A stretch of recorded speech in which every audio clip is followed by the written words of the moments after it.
हे बघा, त्यांनीच व्हिडिओ व्हायरल केलेले त्यांच्या पेजला. तिथं कुठं पैसे दिसत आहे का, काही दिसतंय का, ते कार्यकर्ता स्लिपा वाटत होता. आणि माझी गाडी तर पंचवटी पोलीस स्टेशनला डिपार्टमेंटनेच नेली. त्यामुळे तिथं पैशाचा याचा काही संबंध नाही. हे उगाचच स्वतःचे दुसऱ्याची बदनामी करण्याचा प्रकार चालू आहे.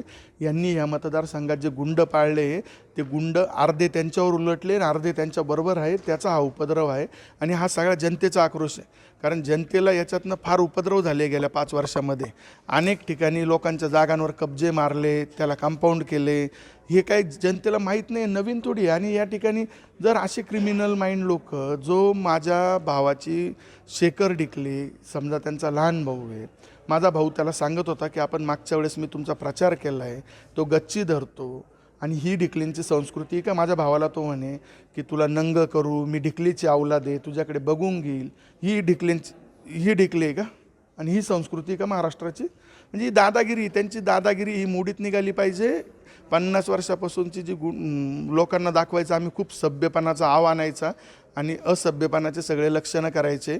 त्यामुळे कुठल्याही परिस्थितीत ह्या अशा लोकांना धडा शिकवल्याशिवाय मी तरी शांत बसणार नाही. कारण हे असे गुंड आणि त्या गुंड परत पोलीस स्टेशनला येऊन त्याच्यावर पण पोलीस निर्णय नसतील घेत, तर म्हणून CP ऑफिसला या ठिकाणी गेलो. त्यांनी एक तक्रार देखील तुमच्या विरोधात दिली आहे की जे